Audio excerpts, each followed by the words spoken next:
Daddy. Yung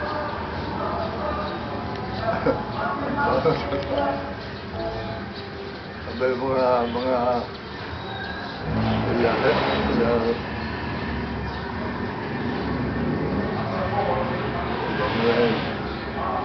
Noel,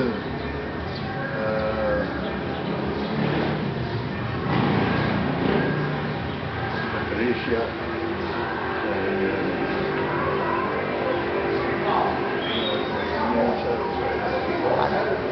Ano?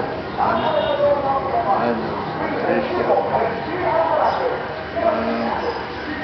Ang masasabi ko sa inyo, ang lolo ninyo, bukod sa matanda, mahina na ang paglakad ko.